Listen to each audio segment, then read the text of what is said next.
Mesdames, Messieurs, bienvenue. Nous recevons dans ce magazine, encore une fois, le révérend pasteur Vicky Dissachi qui est là pour nous parler de la troisième édition de la conférence Shalak qui aura pour thème « Un prophète en action ». Il est là aujourd'hui pour ce magazine. Encore une fois, bienvenue et shalom. Shalom, pasteur. Voilà, la troisième édition de cette grande conférence, Shalak. Déjà d'entrée de jeu, je sais qu'il y a des gens qui entendent parler de Shalak. J'aimerais encore une fois que vous insistiez, que vous parliez. Que signifie Shalak? Oh, gloire au Seigneur. Shalak, de manière brève, veut juste dire la parole prophétique. Shalak veut juste dire la parole prophétique. 2 Pierre chapitre 1er, le verset 21. Le verset 19 d'ailleurs, jusqu'au verset 21, on nous parle de la parole prophétique. Et la parole prophétique en grec veut dire Shalak. Alors comme c'est un rassemblement des aigles, un rassemblement des prophètes, un rassemblement autour de la prophétie et du prophétique, c'est comme ça que l'Éternel nous a donné de dénommer cela Shalak Conference. Donc un moment où nous venons pour rencontrer les dieux des esprits de prophètes. Pour exploser dans le prophétique, pour recevoir des prophéties, mais aussi pour devenir prophète, pour ceux qui en ont l'appel ou le mandat, parce qu'ils s'ignorent ou parce qu'ils n'étaient pas informés par rapport à cela. Donc c'est ça, Shalak, la parole prophétique. Il y a eu la première, la deuxième et cette fois-ci, on va dire la troisième édition. Donc, c'est-à-dire que vous insistez, vous continuez dans ce sens-là. Est-ce une recommandation divine ou bien c'est juste cette envie-là de vouloir continuer dans le sens du prophétique? Shalak Conference est une vision de Dieu. C'est une recommandation divine parce que Dieu veut que les fils prophétisent. Les jeunes gens aient des visions. Vous voyez? C'est ce que la Bible dit, Acte 2, 17. Dans les derniers jours, je répandrai de mon esprit. Vos fils prophétiseront. Les jeunes gens auront des visions. Les vieillards des songes. Vous voyez? Et là, Dieu répond à la préoccupation de Moïse. Parce que dans Nombre 11, lorsqu'on vient dire à Moïse que, mais écoute, Eldad et Médad, qui ne sont même pas du camp, sont en train de prophétiser, Moïse dit, mais est-ce que c'est un problème si tout Israël est un peuple composé des prophètes? Mais seulement le jour où l'esprit de Moïse est répliqué sur les 70, la Bible dit ils ont prophétisé et ça s'est arrêté. J'ai compris pourquoi ça s'est arrêté, parce que nous n'étions pas encore dans la dispensation du Saint-Esprit. C'est comme ça Dieu fait la promesse par Joël, chapitre 2, le verset 28. Dans ces derniers temps-là, je répandrai de mon esprit sur toute chair. Nous sommes en train de vivre l'effectivité de cette parole. La pensée de Dieu, c'est qu'un peuple prophétique se lève. Un peuple composé de prophètes se lève et que le prophétique devienne la vie de tous les jours. Parce que sans le prophétique, à un moment donné, la vie deviendra une frustration. Je peux même dire, même la vie chrétienne deviendra une frustration. Alors, il y en a qui auront des visions, il y en a qui auront des songes. Est-ce que ce n'est pas un petit peu la même chose ou bien il y a une différence entre les visions et les songes? Il y a la différence entre la vision et le songe. Aidez-nous. Mais c'est beaucoup de choses que vous me demandez maintenant. Bon, brièvement alors. Donc, il y a une différence entre la vision, et le songe. Et j'aimerais d'ailleurs amener d'abord une révélation, c'est que quand la Bible parle sur les fils prophétiseront, les jeunes gens auront des visions, le vieillard de songe. Cette parole n'a pas d'abord son accent sur l'aspect de l'âge physique. Vous voyez, pour dire les jeunes gens, donc ceux qui ont 17-18 ans, auront des visions, les fils, et puis ils vont prophétiser. Non, c'est juste pour dire que dans la dispensation du Saint-Esprit, il inaugure 3 âges spirituels. Il y a l'âge des fils, l'âge des jeunes gens, l'âge des vieillards. Or, Job 32, 8, la Bible dit en réalité, en l'homme, c'est l'esprit. Vous voyez? Donc, vous pouvez avoir 40 ans, mais vous avez l'âge d'un fils. Et vous prophétisez. Vous pouvez avoir 60 ans, vous avez l'âge en esprit d'un jeune homme. Et vous avez des visions. Vous pouvez avoir 20 ans, vous avez l'âge de vieillard. Là, vous et me vous faites poussez, de songes. vous me poussez à ouvrir encore une autre fenêtre. Je me sens obligé de vous demander de nous aider un petit peu à décortiquer cela. En fait,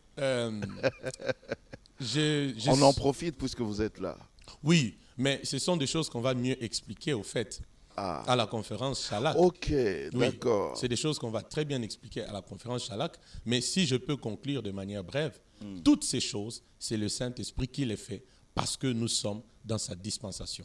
C'est pourquoi Shalak Conference arrive pour que tous ces âges spirituels s'ouvrent dans la vie des enfants de Dieu, afin que certains explosent dans la prophétie, d'autres dans les visions, d'autres dans les songes, que les miracles, les signes, prodiges s'opèrent au milieu de nous. Et j'aime ce que la Bible dit dans Actes 2, le verset 17 jusqu'au verset 31 et tout.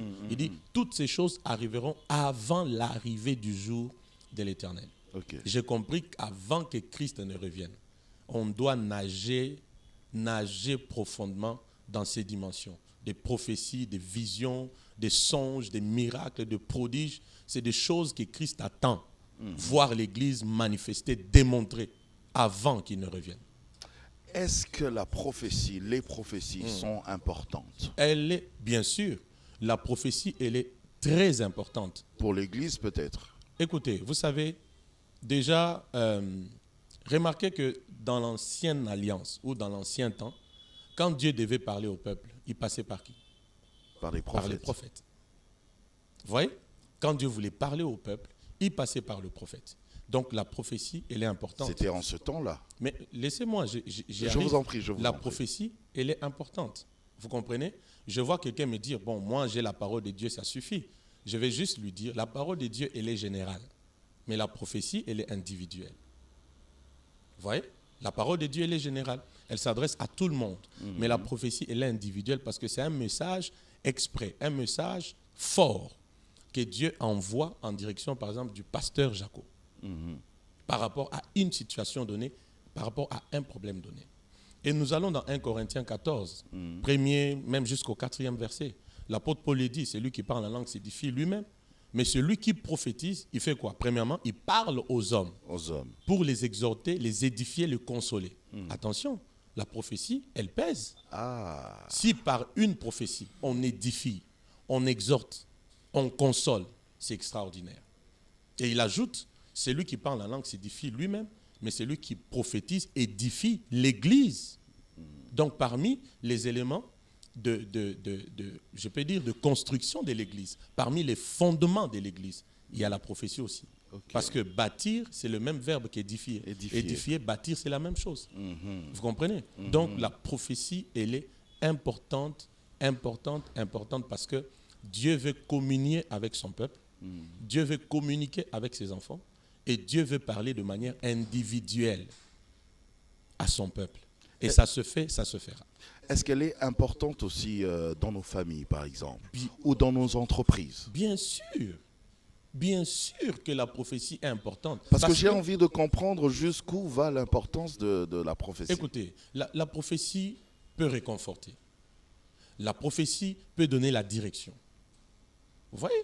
La prophétie peut donner l'illumination de quelque chose qui a été ignoré. Par la prophétie, Dieu peut vous révéler la cause du malheur, la cause de la stagnation. Vous voyez? La Bible dit, Amos chapitre 3, les versets 7 à 8, la Bible dit, l'Éternel ne fait rien sans révéler ses secrets à ses serviteurs, le prophète. Donc au prophète, Dieu révèle quoi? Les secrets.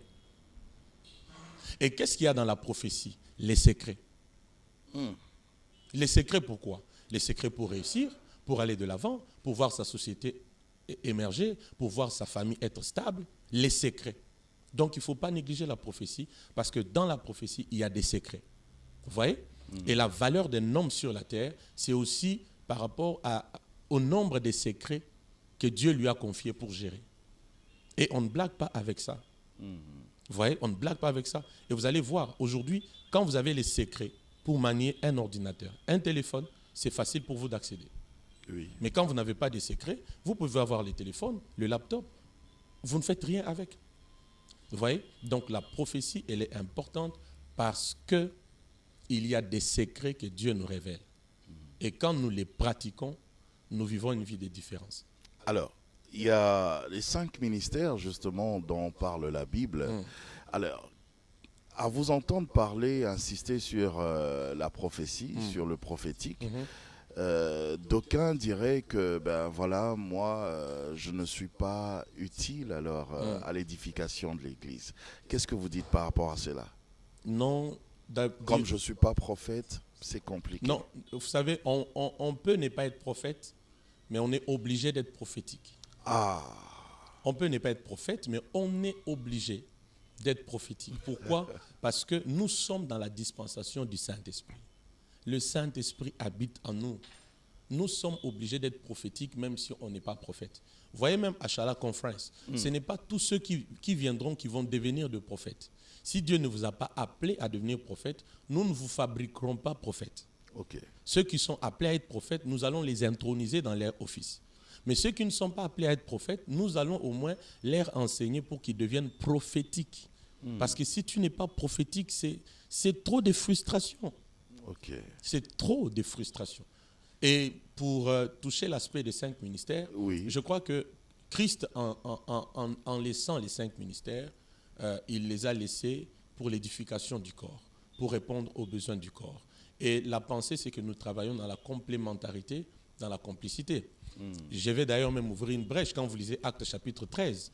À partir du premier verset, la Bible dit « Il y avait dans l'église d'Antioche des prophètes et des docteurs. » Mais jamais la Bible a dit qu'ils s'étaient frottés. Non. Pourquoi? Parce qu'ils devaient se compléter. C'est l'image de la complémentarité. Il n'y avait pas de télescopage. Pas forcément.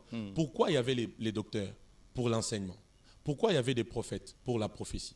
Donc, mais les prophètes enseignent aussi? Bien sûr. Comme vous enseignez aussi? Ils enseignent, mais ils sont démarqués par cette capacité de parler individuellement de la part de Dieu. D'avoir les secrets. Exactement. Vous voyez? Alors, ça ferait maintenant que... Qu'est-ce qui s'est passé dans l'église d'Antioche? C'est que les docteurs ont enseigné. Le prophète s'est levé, il démontrait cela. Vous comprenez? C'est que les enseignants, les docteurs enseignaient, le prophète s'élève, il commence à démontrer cela. Admettons, le docteur s'élève, il dit, lors des ossements desséchés, Dieu a dit au prophète, prophétise sur ces os et vivons. Le docteur s'arrête qu'il là, il peut donner des termes grecs et tout, mais quand le prophète, quand c'est le tour du prophète, il s'élève, il dit, mon frère, lève-toi, ainsi me parle l'Éternel. Vous voyez, il démontre. Et il arrivait aussi des moments où des choses que les prophètes ont démontrées, les docteurs récupèrent cela pour les enseigner sur base des Saintes Écritures. Donc il y a complémentarité. Il y a complémentarité. Et tout ça, ça fait la force du corps du Christ. Chalak Conference, 3e édition. Le thème, parlez-nous déjà un petit peu de ce thème. Un prophète en action, tiré d'Ézéchiel 37. Oui. Je crois que c'est un passage... D'ailleurs, vous en avez parlé un petit peu. Oui, je crois que c'est un passage que les gens connaissent. Tout le peuple de Dieu connaît, c'est l'histoire des ossements desséchés. Mais une histoire qui a tellement de profondeur. Et vous allez vous rendre compte que dans cette histoire, il y a Dieu, il y a un prophète, mais il y a une situation chaotique. Très, très chaotique. Très, très chaotique. mais qui était toute une armée qui était morte. C'est là où je vais déjà dire que dans cette 3e conférence Chalak, il y a une armée que Dieu va lever. Amen. Amen. Il y a une grande armée que Dieu va lever. Amen. Parce que Dieu utilisera ses prophètes. Et une parole prophétique sera libérée. Vous savez, la parole prophétique, elle a le pouvoir de la création. C'est pourquoi quand Ézéchiel a prophétisé, quelque chose s'est créé. Les nerfs, les os. Il y a quelque chose que Dieu va faire. Donc Dieu, quelque part, il est lui-même le premier prophète alors, quand il a créé le monde. Le grand et le véritable prophète, c'est Dieu. La création a commencé par quoi? Par une parole prophétique. Au commencement, Dieu créa. C'est prophétique, c'est une parole prophétique. Elle a créé à partir de rien. Elle a créé. Vous voyez? Donc, j'invite le peuple de Dieu à cette 3e édition Chalak, parce que 2 Chroniques 20, le verset 20, la Bible dit quoi? Confiez-vous en l'Éternel, vous serez affermis. Mais en ses serviteurs, les prophètes, vous réussirez. Vous savez, c'est extraordinaire, pasteur. C'est que Dieu, on utilise le même verbe pour Dieu et pour le prophète. Confiez-vous en Dieu. Confiez-vous en ses serviteurs. En grec, le verbe c'est confier, là, c'est aman. Vous voyez? Mais quand tu fais aman chez Dieu, tu n'as que le réconfort. Mais quand tu fais aman chez les prophètes, la Bible dit tu réussiras. Tu réussis. Et le verbe réussir, c'est tsalak. Tsalak veut dire réussite, progrès, prospérité, avancer. Donc il est de ces choses, j'ai l'audace de le dire, il ne faut plus aller demander ça chez Dieu. Parce que Dieu a déjà donné ça aux prophètes. C'est clair. C'est clair. Donc il ne faut pas demander à Dieu ce qu'il a déjà donné à un homme de Dieu. Quelqu'un va dire le révérend est prétentieux là. Ce n'est pas être prétentieux, c'est la maturité spirituelle et biblique. Amen. C'est comme ça, il est de ses prières, on le fait à Dieu, il n'exauce pas. Parce que Dieu dit, mais ce qu'il me demande là, je n'ai plus ça. J'ai déjà donné ça au pasteur Jaco, j'ai déjà donné ça au révérend Vicky, j'ai déjà donné ça à tel homme de Dieu. Il faut aller chez cet homme et tu reçois ce que Dieu t'a donné. Vous savez, même si on va plus loin, pasteur, vous savez que Dieu ne prophétise pas. Oh, Dieu ne prophétise pas. Dieu parle, mais Dieu ne prophétise pas. ok. Vous voyez, Dieu parle, mais c'est nous qui prophétisons. C'est pourquoi Amos 3, le verset 8, la Bible dit, l'Éternel parle, qui ne prophétiserait? Dieu, lui, il parle. Et quand sa parole nous parvient, dès que nous la sortons, ça devient la prophétie. Ok. Nous prophétisons, mais Dieu parle. Dieu parle. Donc, tu veux la prophétie? Viens vers moi. Viens vers les serviteurs de Dieu. Tu veux réussir? Viens vers les serviteurs de Dieu. Les prophètes de Dieu. Celui qui se confie en ses serviteurs, les prophètes. Il réussit. Ne cherchez pas chez Dieu ce qu'il a déjà donné à un homme de Dieu. Un prophète en action. Pendant cette conférence, la 3e édition Chalak, c'est pour apprendre aussi aux hommes de Dieu, prophètes, de se lever, d'être finalement en action, d'agir, ou c'est quoi? Mais je vous dis que cette armée va s'élever pour des très fortes actions prophétiques qui vont déclencher un puissant réveil en ces temps de la fin. Est-ce qu'il y aura aussi de l'impactation pour ceux qui aspirent à ces dons de prophétie? Comment vous imaginez Chalak du début à la fin sans impactation? Et d'ailleurs, le thème le dit, un prophète en action. Vous imaginez ce qu'il y aura tous les jours. Quand on dit action, c'est action, papa. Ce n'est pas des théories, des discours. Nous, on n'est pas des politiciens. Pas des Les slogans. discours sont politiciens. Nous, c'est la démonstration d'esprit et de puissance. C'est ce que la parole nous dit. C'est un prophète en action. Et je peux vous dire même, ce thème, Dieu me l'a donné depuis l'année passée. Ok. Pendant que nous étions dans Chalak 2e édition, Dieu me dit, voilà le thème de Chalak 3e édition. C'est un prophète en action. Donc, il y aura des actions prophétiques terribles. L'onction prophétique sera à un degré extraordinaire. La voix de Dieu se fera entendre comme jamais. On va prophétiser comme jamais. Hein? Et là où il y avait la mort, la parole prophétique amènera la vie. Là où il y avait la pauvreté, la parole prophétique amènera la richesse. Là où il y avait la malédiction, la parole prophétique amènera la bénédiction. Parce que nous avons vu la parole prophétique par Ézéchiel rassembler les nerfs, la chair, les os et tout. Et on a vu une armée. C'était des ossements desséchés. desséchés. Voilà. Et on a vu une armée se tenir. Et c'est cette armée que Dieu veut voir se lever à la clôture des Chalak. Alors, moi, j'ai juste cette question de curiosité. Oui. Tout ce que vous avez évoqué là, c'est un peu, on va dire, tout ce qui se passe aussi dans l'église que vous dirigez. Alors, qu'est-ce qu'il y aura de nouveau dans Chalak 3? Ce qu'il y aura du nouveau, c'est ce que Dieu pense faire par rapport à cette activité. Vous savez, les choses peuvent paraître les mêmes dans la forme, mais le fond n'est pas le même. Et même les objectifs qui sont en train d'être atteints ne sont pas les mêmes. Gloire à Dieu si ça se fait dans l'église que je dirige, mais cette conférence, elle est pour le corps du Christ. Elle est ouverte à tous les enfants de Dieu. Je parie fort que ce que je dis ici, il y a des gens qui disent, cette conférence est pour moi. Je sens un vide en moi, j'ai besoin d'être comblé, j'ai besoin d'être équipé, venez nombreux. Et même nous, dans ce que nous expérimentons, on n'a pas encore tout expérimenté. Oh. Dieu est l'infini. Avec Dieu, quand il vous amène dans une profondeur, ça veut dire qu'il y a une autre profondeur. Et quand vous pensez que vous êtes arrivé, c'est les jours où vous commencez à mourir. Avec Dieu, même quand il vous fait voir au-delà, posez-vous la question, un homme comme le prophète Moïse, remarquez, regardez avec tout ce qu'il a fait avec Dieu. La verge a fendu la mer rouge en deux. Elle s'est transformée en serpent. La manne est tombée. Du rocher, l'eau est sortie et tout. À un moment donné, Moïse dit à Dieu, fais-moi voir ta gloire. Carrément. Il dit, fais-moi voir ta gloire. Mais si c'était moi et vous à la place de Moïse, on allait dire que non, écoutez, j'ai déjà vu la gloire de Dieu, j'ai vu la verge s'est transformée en serpent, ainsi de suite. C'est pour dire qu'avec Dieu, même quand il t'a amené dans une profondeur, il faut soupirer à une autre profondeur encore plus élevée. Parce que De Dieu, gloire en gloire. exactement, Dieu est l'infini. Et on peut puiser. Et puis Dieu, c'est une source, on puise, mais elle n'est Intarissable. intarissable. On peut puiser, mais elle est toujours là. Alors, ce sera du 10 au 15 décembre 2019 prochain. Parlez-nous de ce programme. Qu'est-ce qu'il y aura? Les heures, les orateurs. Donnez-nous envie encore une fois de venir. Gloire à part à Dieu. le message. Shala Conference, 3e édition arrive. Nous commençons le mardi 10 décembre jusqu'au dimanche 15 décembre. Toute la semaine. Bien sûr. De mardi jusqu'à vendredi, nous serons là à partir de 17h juste. Je précise, 17h juste. Ponctuel. Exactement. C'est une conférence où les gens viennent à 16h, à 16h30, avant même que l'écoute ne commence. Alors venez encore plus nombreux parce que vous serez dehors si vous venez en retard. Vous voyez? Et quand on est à l'extérieur... J'en sais quelque chose. Voilà. Oui. Et quand vous êtes à l'extérieur...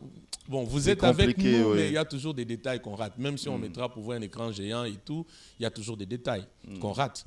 Et dans des rassemblements pareils, il faut toujours souhaiter avoir la première place. Okay. Donc nous commençons le mardi 10 décembre à 17h juste.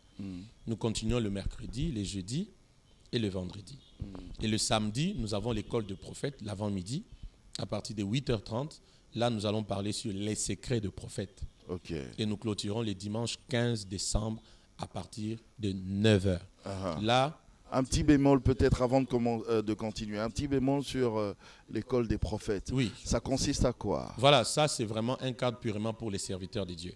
Okay. Vous voyez, les plénières de mardi à vendredi et puis les dimanches à la clôture, ça c'est pour tout le peuple de Dieu. Voilà, on navigue dans le prophétique, Dieu parle, on enseigne, les gens sont affectés et tout.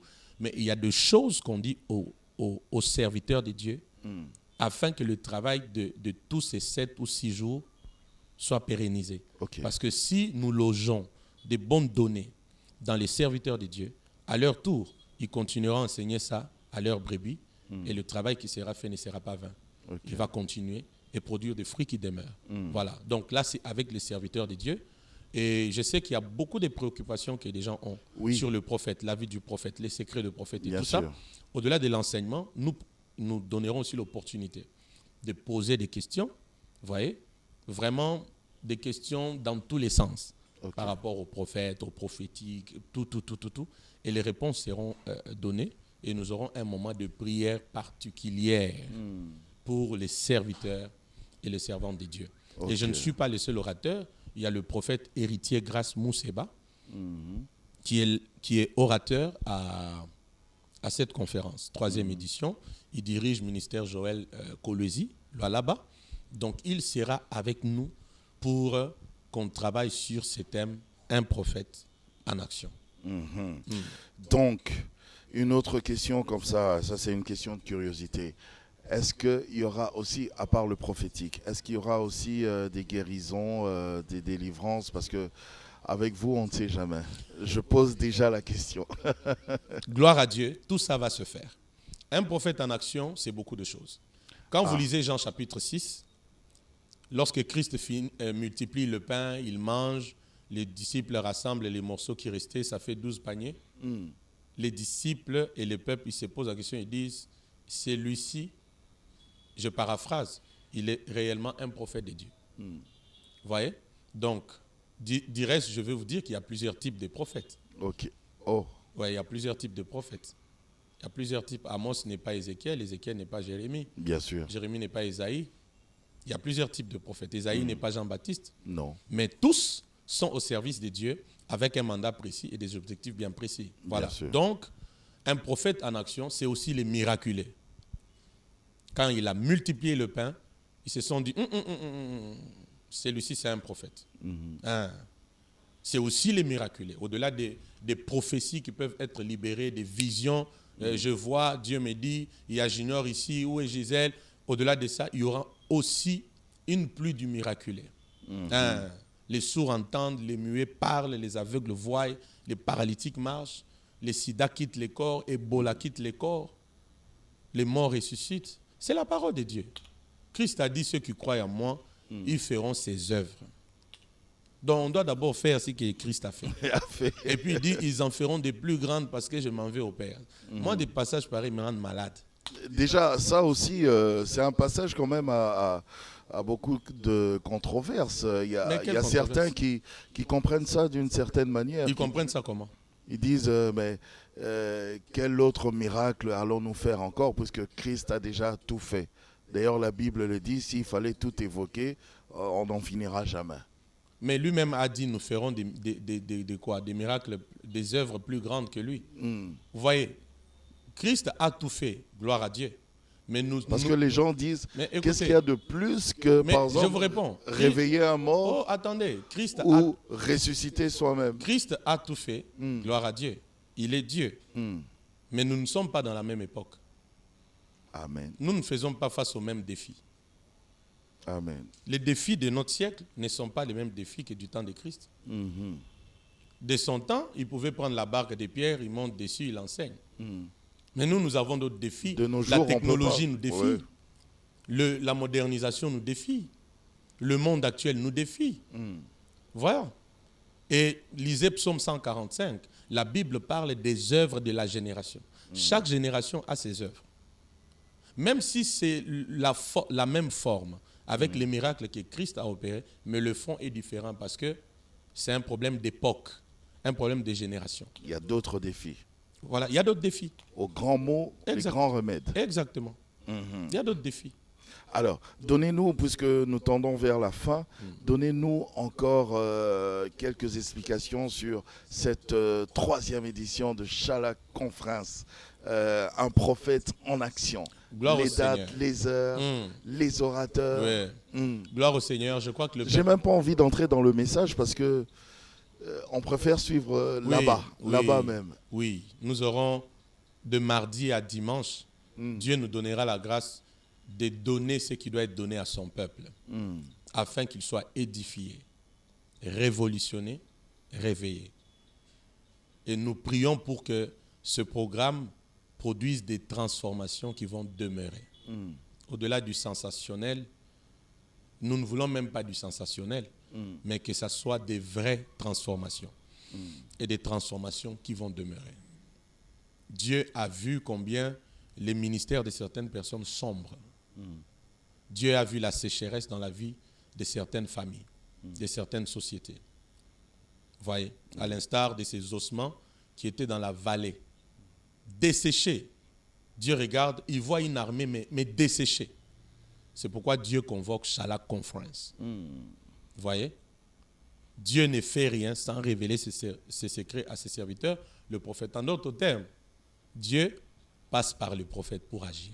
Amen. C'est pourquoi nous serons là afin que Dieu passe par nous pour visiter son peuple, rafraîchir son peuple, délivrer, bénir, relever, restaurer son peuple. Pourquoi pas même cette nation?